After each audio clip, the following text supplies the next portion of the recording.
driving around, as you can see, dealing with some personal financial investments and some upcoming projects for my business, which got me thinking about this class a friend of mine and I was teaching at the beginning of the school year, right before, for incoming freshmen at the high school we teach at. And he's not a full-time teacher, he's a substitute. He teaches occasionally, but his main focus is coaching football and basketball. It's what he loves to do. With that, it was a freshman orientation class, which is like a 50-minute class. And the main focus is to introduce the freshmen to the high school. And our particular class was about the athletics department. So, we talk about the opportunities for fall, winter, spring sports, boys, girls, and athletics.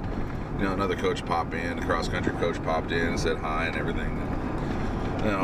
All that takes about 25, maybe 30 minutes tops.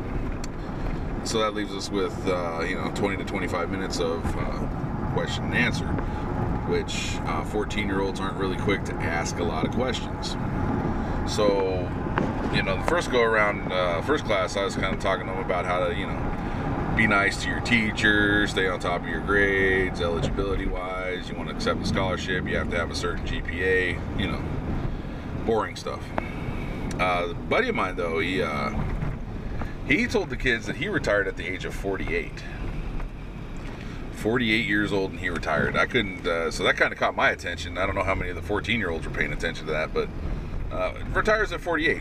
And then even more, he goes on about how not only did he retire at the age of 48, but he has 11 children and 3 ex-wives.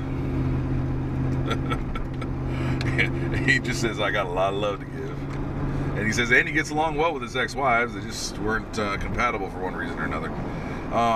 Again, I won't mention who this is. Some of you might know him, but he doesn't know I'm talking about him, so I don't want to say his name on here.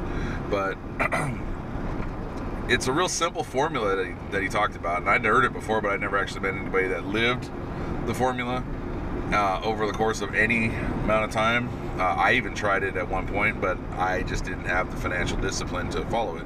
Now I sound like Dave Ramsey. It's a real simple formula, and if you are watching this video and make a comment about how I can help you out, better understand it, I would be happy to redo this video with a dry board behind me and put up the mathematics. But it's simple. It's basically every dollar you make, you put 10 cents into an investment account, 10 cents into a savings account, and you live off the other 80 cents.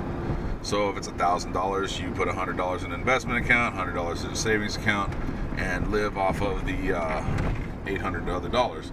Now, that's not easy to do, and it takes a stringent amount of financial discipline to accomplish that, especially over 20 to 25 years. But it's very easy if you're following that plan to retire before you're 50. I'm going to be working till I'm 68, 70, something like that, just because I won't be able to afford to retire. But that plan, he doesn't want to go to work in the morning. He doesn't have to. He's he's in his 50s now, but he retired at 48. That's mind-blowing. And so I really thought about this, and I thought maybe at some point somebody will watch this video and be like, oh my gosh, I really could do that. And maybe it's somebody that's graduating high school in May or college in May, and they're like, okay, I'm going to be disciplined enough, I'm going to follow this path. And if you do 20 years down the line retire, let me know, because I would like to really know that I helped somebody. All right. Other than that, have a great day. I'll talk to you later.